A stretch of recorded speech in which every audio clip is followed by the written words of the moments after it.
Hello friends, welcome to India's best platform for law studies, EduSign Law. In today's class, we were going to discuss the jurisdiction of court, that is civil court. Now this is the second lecture video of the series that we have started, where we are going to discuss the entire civil procedure code, and this is the second video lecture of that series.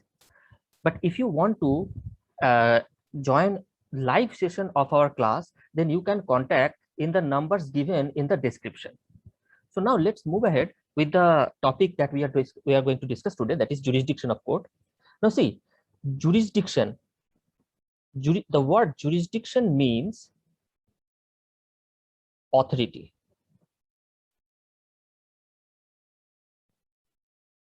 The word jurisdiction means authority of the court. That means which suits or which cases the court, which suits or which legal disputes the court is authorized to settle or authorized to hear, right? That is called the jurisdiction of court. Now, to talk about jurisdiction or the authority of the court, there are various types of jurisdiction, right? Like there is writ jurisdiction, there is original jurisdiction, there is appellate jurisdiction,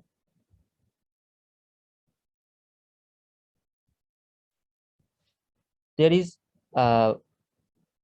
foreign jurisdiction, there is municipal jurisdiction,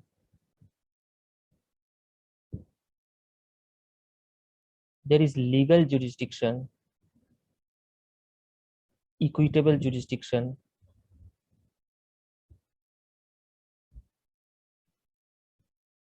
right? Exclusive jurisdiction,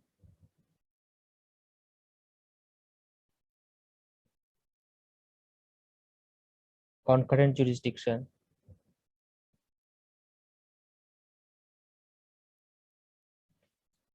like this. There are various jurisdictions, right?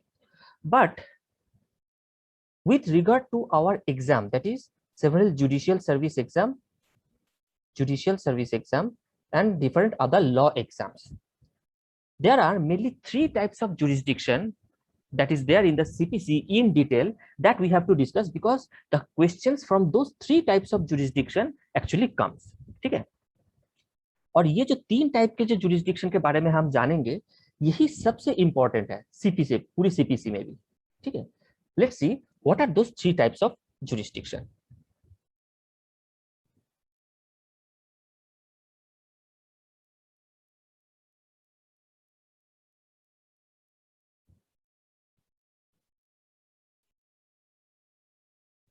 There are mainly main three types of jurisdiction, that is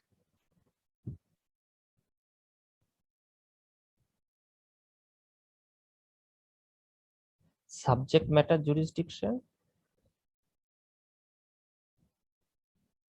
number 2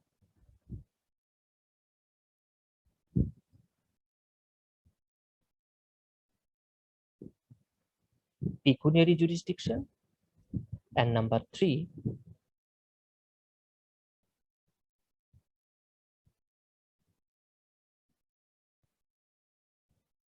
territorial jurisdiction. These are the main three types of jurisdiction that the questions are asked from.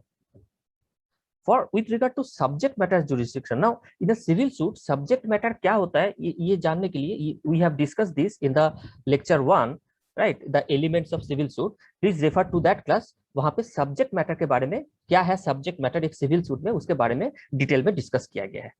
तो with regard to subject matter jurisdiction in CPC there is section 9. Section 9 is with regard to subject matter jurisdiction. With regard to pecuniary jurisdiction, that is pecuniary means monetary value jurisdiction, there are three sections, that is section 3, 6 and 15. 3, 6 and 15. These sections are there for with regard to pecuniary jurisdiction. And with regard to territorial jurisdiction, section 16 to 20, 16 to 20. These sections of CPC are with regard to territorial jurisdiction.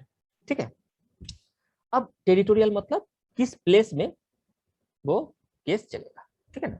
Now if you look at section 21 of CPC, section 21 of CPC is very important with regard to this differences. वो इसलिए क्योंकि यहाँ पे CPC ने एक division किया है, subject matter jurisdiction एक तरफ और दूसरी तरफ पिक्यूनियरी territorial jurisdiction.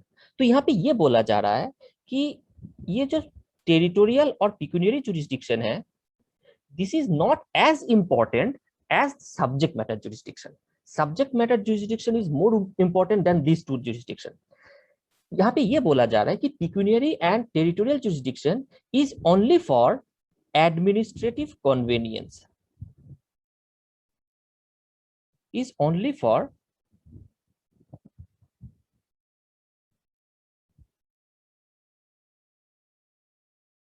administrative convenience।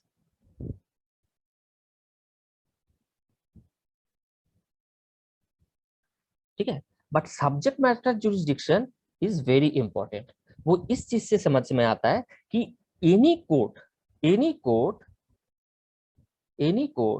if pass a judgment or gives a decision, judicial decision in violation of subject matter jurisdiction, then that decision of that court will be per se void. If any court gives a judgment or any decision in violation of the subject matter jurisdiction, then that judgment or decision will be per se void. But if any court gives any judgment in violation of pecuniary and territorial jurisdiction, then it will not be per se void. It will not be per se void. ठीक है, तो पिक्यूनियरी और territorial jurisdiction के violation पे अगर कोई भी court कोई भी डिसीजन देता है या जजमेंट देता है, वो ऐसे ही शुरू से ही वॉइड नहीं हो जाएगा। उसको वॉइड डिक्लेयर कराने के लिए the condition of section 21 of CPC has to be fulfilled. तो सेक्शन 21 ऑफ सीपीसी क्या कहता है कि अगर suppose X is a court where a suit has been filed, a suit has been filed. Now this suit which has been filed in the X court is in violation of either pecuniary or territorial jurisdiction. ठीक है, either or in violation of both the jurisdiction. तो सबसे पहले जो condition section 21 में दिया गया है वो ये बोल रहा है कि एट द फर्स्ट इंस्टेंस मतलब लोअर कोर्ट में, जिस कोर्ट में सबसे पहले वो सूट फाइल किया गया था, in the court of first instance, the objection has to be raised by party. The objection has to be raised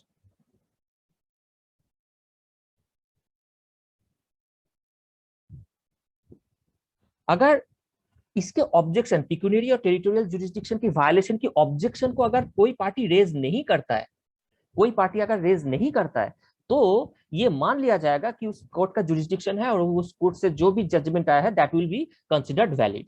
ठीक है, तो ये तो रहा फर्स्ट पॉइंट कि at the court of first instance the objection has to be raised on और before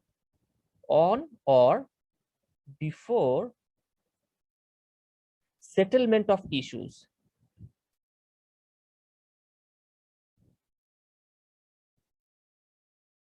settlement of issues time भी mention कर दिया गया है। इशू सेटलमेंट होने से पहले ये करना पड़ेगा या on the date of issue settlement ये ऑब्जेक्शन रेज करना पड़ेगा। तो let us assume in a case a party has raised this objection, but the court did not listen to his objection and it move ahead with the case। ठीक है, तो क्या ए बाद में जाके हायर कोर्ट में जाकर के ये कह सकता है कि the objection was raised in the first instance before the settlement of issues, इसलिए जो भी जजमेंट आया है एक्स का that will be considered invalid. No, not directly. अब आता है second condition. Second condition also has to be fulfilled, only then it will be considered void. The second condition is that there was a there was there was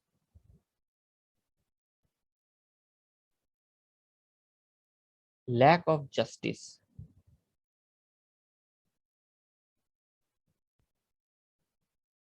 There was lack of justice. This point is important. Lack of justice मतलब suppose Delhi के court में एक jurisdiction बनता है, कोई एक dispute के दिल्ली के कोर्ट में जुरिस्डिक्शन बनता है, लेकिन प्लेंटिफ ने केरला के कोर्ट में एक सूट फाइल किया। तो अगर पार्टी ने ऑब्जेक्शन नहीं किया तब तो वो केस कोर्ट केरला के कोर्ट में ही चलेगा, क्योंकि वो कंसीडर किया जाएगा कि केरला के कोर्ट में उसका जुरिस्डिक्शन है। लेकिन पार्टी ने अगर ऑब्जेक्शन रेज किया कि केरला में कोर्ट में उसके जुरिस्डिक्शन नहीं बनता है, वो दिल्ली के कोर्ट में बनता है, लेकिन फिर भी केरला के कोर्ट ने उस केस को कंटिन्यू रखा और उस ऑब्जेक्शन को उन्होंने नहीं माना। उसके बाद जो जजमेंट आया, फिर हायर कोर्ट में जब पार्टी मूव करेगा तो उसके ये पूछा जाएगा whether there was lack of justice or not. lack of justice means party बोल ही सकता है कि क्योंकि दिल्ली से सारा विटनेसेस दिल्ली में है, तो there is a huge distance, तो हम विटनेस को अच्छे से सही तरीके से कोर्ट में ला नहीं सके, हम टेस्टिमोनी एविडेंस पूरी तरह से हम प्रोड्यूस कर नहीं सके। तो जब ये कंडीशंस होता है तो तब बोला जाता है there was lack of justice. Lack of justice, तो उस केस में ये दो कंडीशन अगर फुलफिल होगा तब जाकर के ये इसको इस जजमेंट को वॉइड डिक्लेयर किया जाएगा। This has been given under section 21। ठीक है, तो with regard to pecuniary and territorial jurisdiction हम डिटेल्स में डिस्कस करेंगे in the part 2 of the jurisdiction class, that is in the lecture 3। In this lecture we are going to discuss in detail about the subject matter jurisdiction.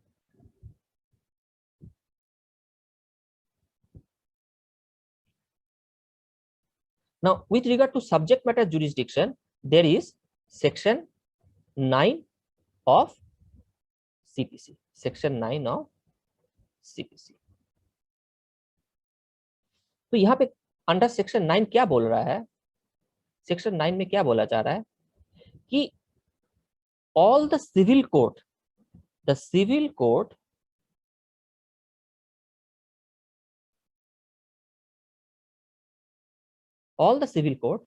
has mandatory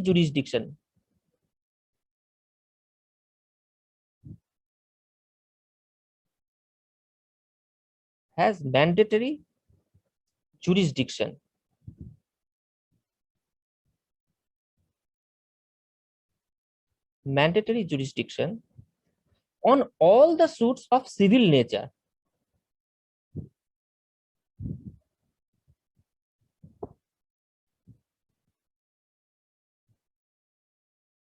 All the suits of civil nature,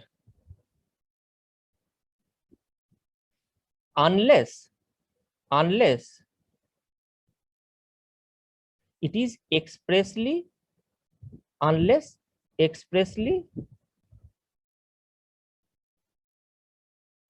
or impliedly barred.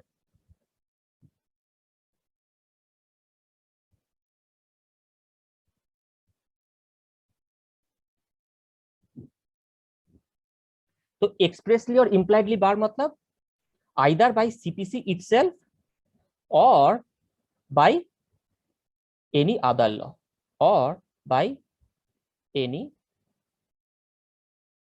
other law. For example, under Hindu Marriage Act जो petition file होता है section 30 के, that is divorce petition,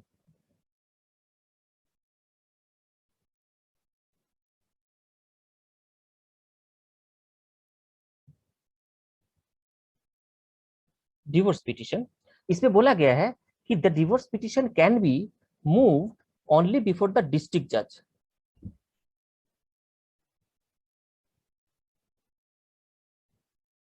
only before the district जज, so it is a subject matter jurisdiction, right. तो divorce petition को ना तो civil जज सीनियर डिवीजन के सामने मूव किया जा सकता है, ना तो सिविल जज सीनियर डिवीजन के सामने मूव किया जा सकता है, ना तो जूनियर डिवीजन के सामने मूव किया जा सकता है, उसको डिस्ट्रिक्ट जज के सामने ही मूव करना पड़ेगा। सो this is a subject matter jurisdiction, जहां पे सिविल जज जो कि एक सिविल कोर्ट है, उसके जुरिस्डिक्शन को यहाँ पे बाहर कर दिया गया by Hindu marriage act. Similarly tax के जो लॉ है, टैक्स लॉ के अंदर टैक्स ट्राइब्यूनल बनाया गया है। टैक्स ट्राइब्यूनल बनाया गया है, तो इसमें उस लॉ में यह कहा गया है कि जितने भी टैक्स रिलेटेड डिस्प्यूट है, जितने भी टैक्स रिलेटेड डिस्प्यूट है, that will be settled in the tax tribunal. So वहां पे क्या किया गया, टैक्स रिलेटेड जितने भी मैटर है वो उसमें सिविल कोर्ट की जो जुरिस्डिक्शन उसको बार कर दिया गया, एक्सप्रेसली बार कर दिया गया। ऐसे ही बहुत सारे ट्राइब्यूनल है, company law tribunal, company law tribunal,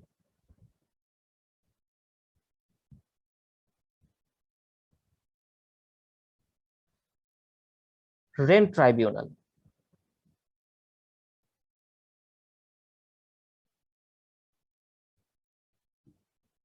तो इन सारे लॉज में सिविल कोर्ट की जुरिस्डिक्शन को एक्सप्रेसली बार किया जा रहा है, ठीक है। और अगर किसी लॉ में इम्प्लाइडली भी, मतलब कि एक्सप्रेसली पूरी तरह से मेंशन नहीं है, लेकिन फिर भी उसको इम्प्लीकेशन ये है कि हाँ सिविल कोर्ट को बार किया जा रहा है, तो उस केस में भी सिविल कोर्ट की जुरिस्डिक्शन को बार किया जाता है। फॉर एग्जाम्पल कंज्यूमर एक्ट,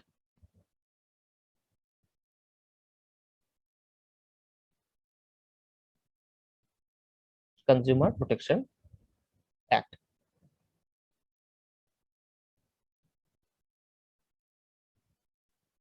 जहां पे कंज्यूमर फोरम बनाया गया है, लेकिन उसमें एक्सप्रेसली इस तरीके से सिविल कोर्ट की जुरिस्डिक्शन को बार नहीं किया गया, लेकिन क्योंकि कंज्यूमर फोरम बनाया गया है तो उसमें इंप्लीकेशन ये है कि सिविल कोर्ट की जुरिस्डिक्शन को वहां पे बार किया जा रहा है, ठीक है। So until and unless this is expressly और impliedly barred by either CPC और any other law, then all the cases of all the suits of civil nature, all the suits of civil nature will be under the jurisdiction of any civil court, ठीक है। तो this is the main thing of section 9। Now regarding this term the suits of civil nature, regarding this term बहुत बार बहुत सारे questions पूछा गया है, and we need to understand this term very clearly. What do we mean by suits of civil nature, ठीक है।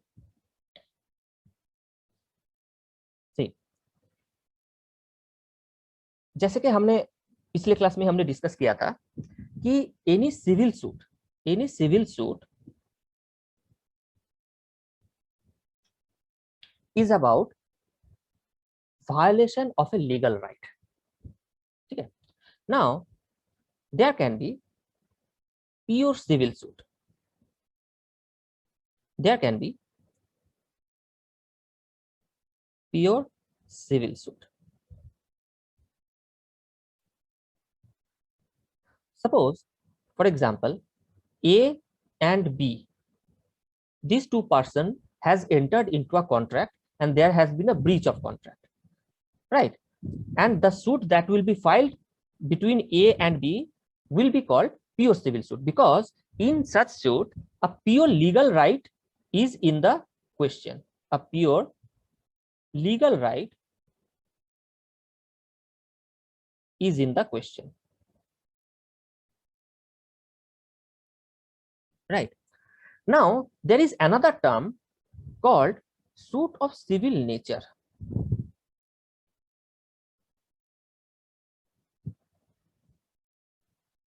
Suit of civil nature.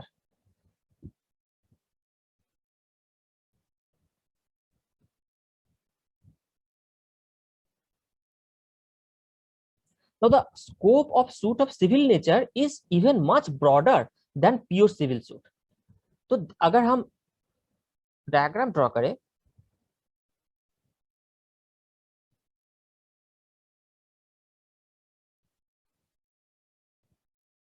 This is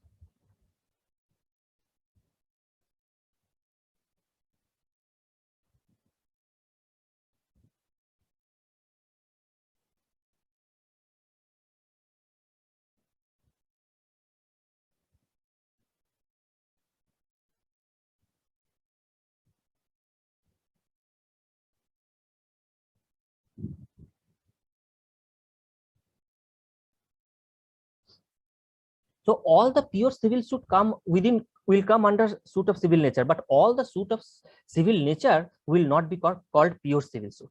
ठीक है, अब हम ये समझ लेते हैं कि ये है क्या, सूट ऑफ सिविल नेचर मतलब क्या है।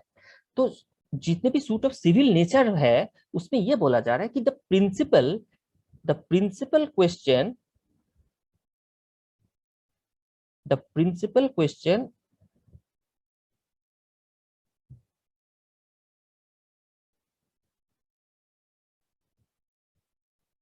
the principal question is of legal right. The principal question is of legal right. But in addition to that legal right also, there is some social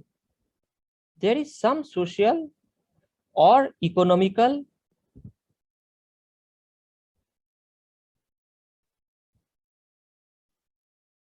or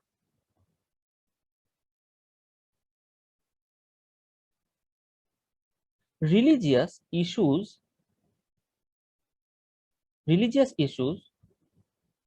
may be involved.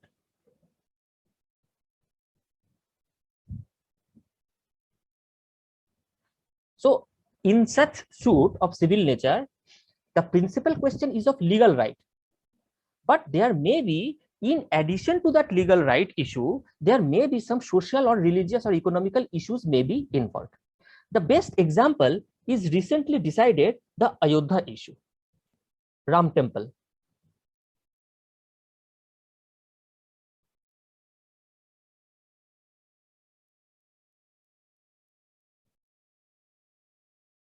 Ayodhya का जो Ram temple का issue था, that was, जो राम जन्म की बात की गई थी, that was apparently in an apparent look it is a religious issue. It is a religious issue, right? But if we look at the principal question of that dispute, the principal question is of right to property. The principal question was of right to property. किसका है property, वो जमीन किसका है, that was the principal question. Right to property and right to freedom of religion.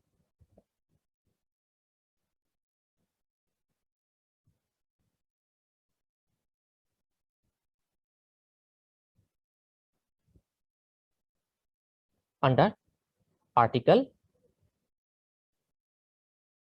25.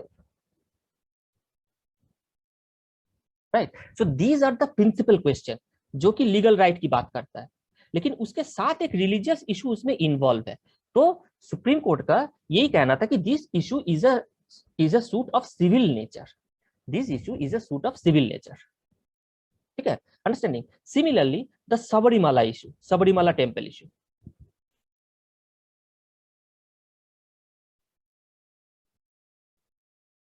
Sabarimala temple issue जिसमें women of a particular age group is restricted from entering, उसमें भी वो भी है एक रिलीजियस इशू, उसके साथ भी एक रिलीजियस इशू इन्वॉल्व है। लेकिन जो एक्चुअल प्रिंसिपल क्वेश्चन जो उसमें इन्वॉल्व था, that was right to worship in a temple और right to entry in a public place under article 15, again under 25। तो ये सारे एक्चुअल मेन इश्यूज था लीगल राइट की, जो मेन क्वेश्चन था, और उसके साथ एक रिलीजियस इशू उसमें इन्वॉल्व है। So this is also a suit of civil nature. लेकिन किसी भी एक डिस्प्यूट में अगर if there is only social issues or religious issues and there is no legal issues involved, then that will not be called a suit of civil nature. For example, suppose A is a person who has been outcasted, who has been outcasted from a particular community. Now, this is not a suit at all. Neither it's a pure civil suit, nor it is a suit of civil nature. But इसके साथ साथ अगर दूसरे issues involve हो जाता है, because A has been outcasted, he has been denied